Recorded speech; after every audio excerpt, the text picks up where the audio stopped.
Olá, tudo bom? Eu sou Deidiane Carneiro, psicóloga, e eu criei esse canal faz um ano, só que agora eu resolvi retomá-lo, até porque eu tô lendo um livro e eu quis compartilhar um pouco com vocês esse início do primeiro capítulo, tá? Eu não concluí o livro, mas olha só, por que nós dormimos? Eu tenho tido muito interesse nesse assunto do sono. Eu acredito que, na verdade, tudo que possa nos proporcionar benefícios para o nosso corpo, para o nosso cérebro, eu tenho interesse, né? Tudo que possa proporcionar uma vida funcional, uma vida mais significativa. E esse livro, no início desse primeiro capítulo, ele traz muitas coisas interessantes. Eu quero trazer algumas para vocês, tá? Eu não concluí o livro e nem concluí o primeiro capítulo, mas eu quero trazer só um pouco do que eu já percebi.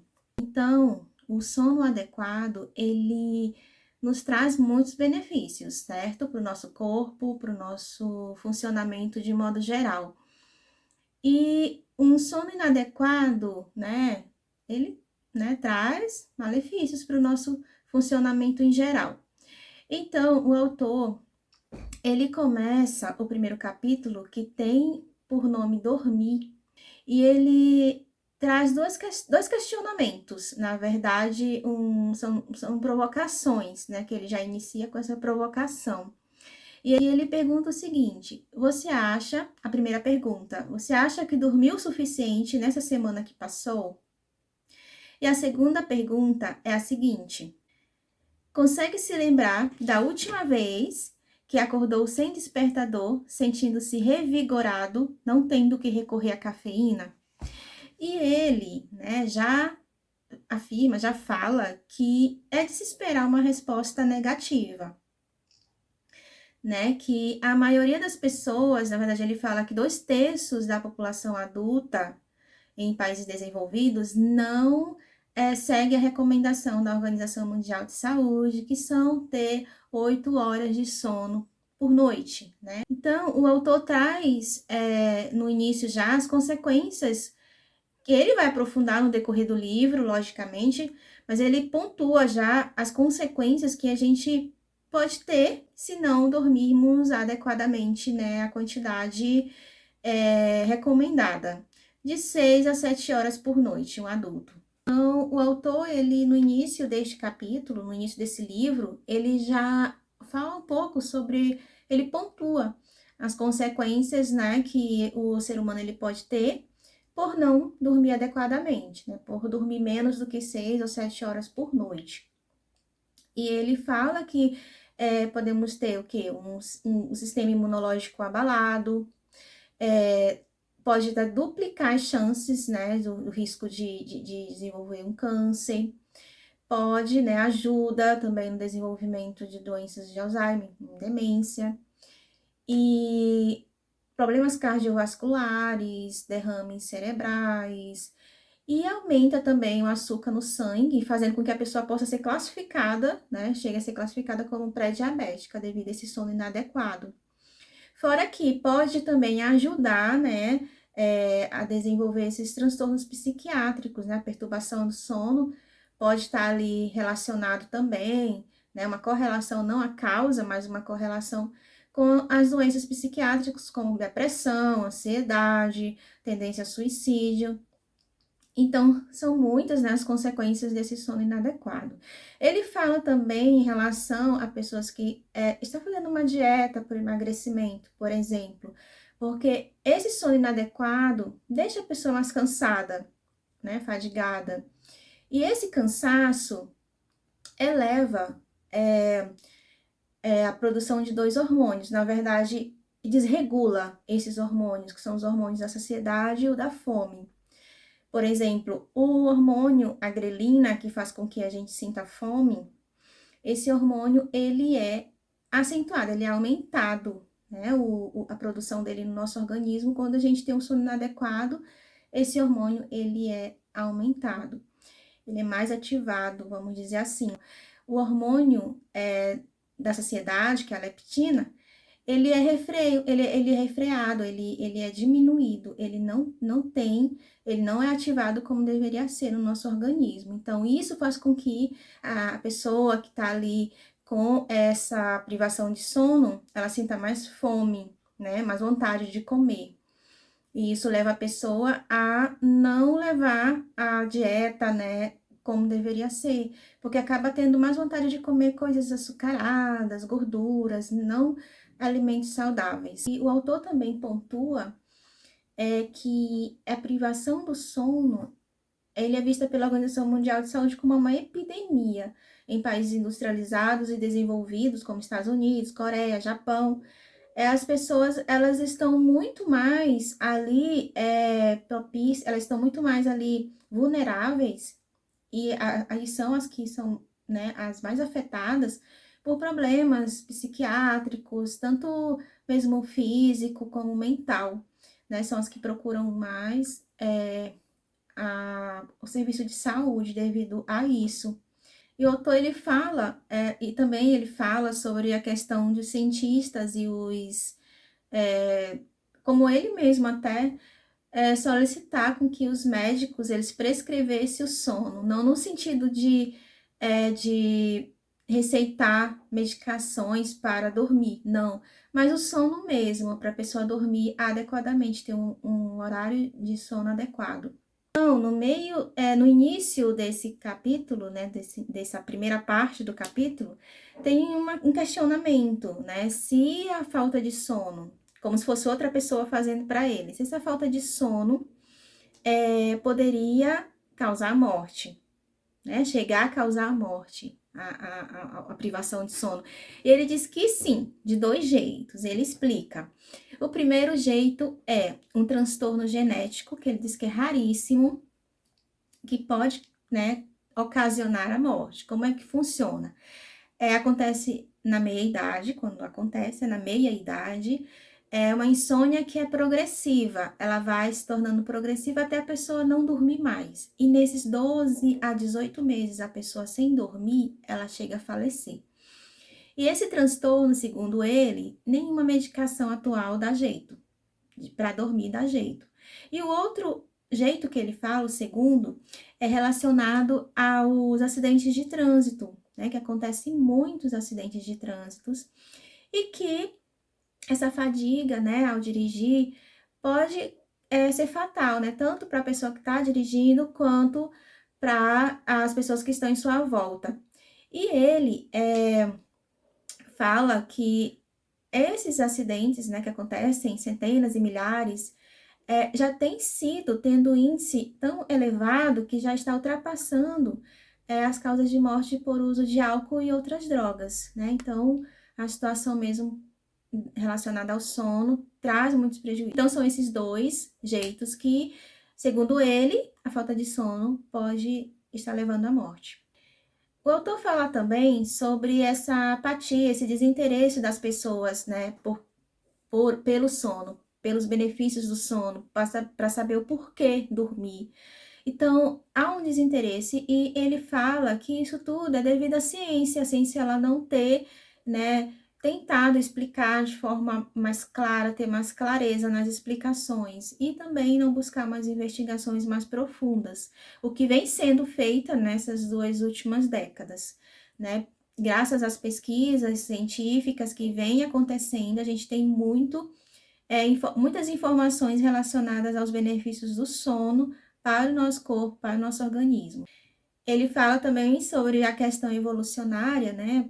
Que o sono, quando a gente está dormindo, a gente é paralisado, fica inconsciente, olhos fechados e muito vulnerável, né, aos perigos.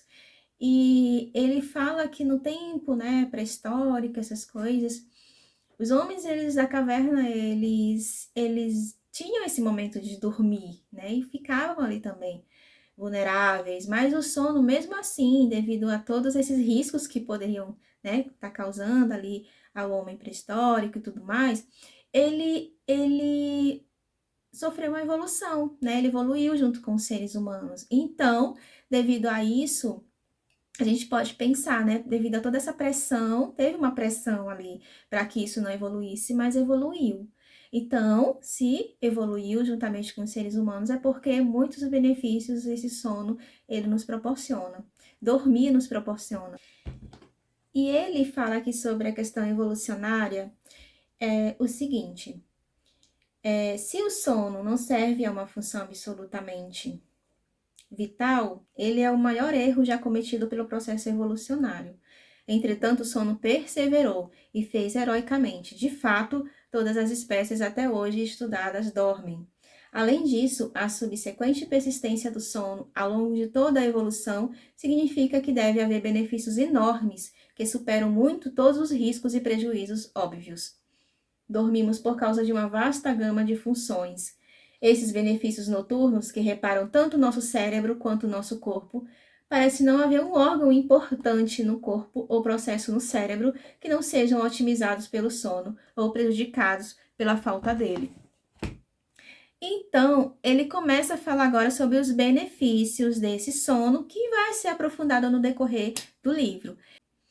Então, ele começa a falar sobre os benefícios desse sono, né? Claro que ele vai aprofundar no decorrer do livro, mas ele pontua aqui alguns benefícios que para o nosso cérebro, ele fala, né? Potencializa a nossa capacidade de memorizar, de ter mais atenção, de aprendizagem, de tomar decisões, de fazer escolhas lógicas, né? Nossa saúde psicológica, ele ajuda a calibrar nossas emoções, a ter mais autocontrole no dia seguinte. Então, o sono, ele nos proporciona o sono de qualidade, nos proporciona tudo isso no nosso cérebro. E no nosso corpo, ele ajuda a prevenir, né, de várias doenças, doenças cardiovasculares, doenças cerebrais, doenças imunológicas, infecções, demências e etc. Então, o sono, ele nos proporciona muitos benefícios. E sobre o sonho, ele fala também, né, que ativa a criatividade do ser humano, entre tantas outras coisas sobre o sonho, que ele vai desmistificar algumas coisas que foram faladas no passado, né? E vai trazer de forma mais científica mesmo.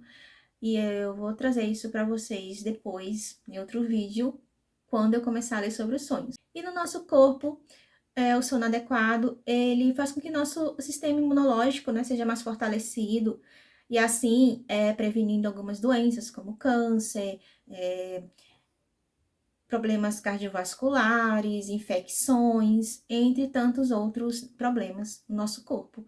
Né? O sono adequado, ele é um remédio, né? O sono dizer que dormir bem é o melhor remédio que a gente pode ter, e o sono, ele não é opcional, ele é inegociável. A gente tem que dormir para melhor estar no dia seguinte, né? Fazer as nossas coisas, ser mais produtivo, ter uma memória melhor, aprender mais.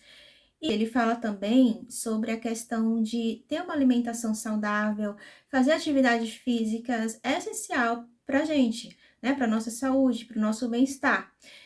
No entanto, se não pôr o sono nesse tripé, nessa trindade que ele fala, não adianta muito, né? Ir para uma academia, fazer uma atividade física, ir para a rua, fazer uma atividade física, fazer uma alimentação saudável, se o nosso sono ele não está adequado. Então, é essencial que esses três eles estejam ali minimamente, adequadamente inclusos na nossa vida de uma forma conectada, o sono, alimentação e atividade física. E ele quase conclui, né, essa primeira parte do primeiro capítulo, dizendo que não há medicação ou outra coisa, né, que possa fazer com que o nosso corpo, que propicie todos esses benefícios para o nosso corpo, para o nosso organismo, para o nosso cérebro, que não seja o sono, né, um sono adequado.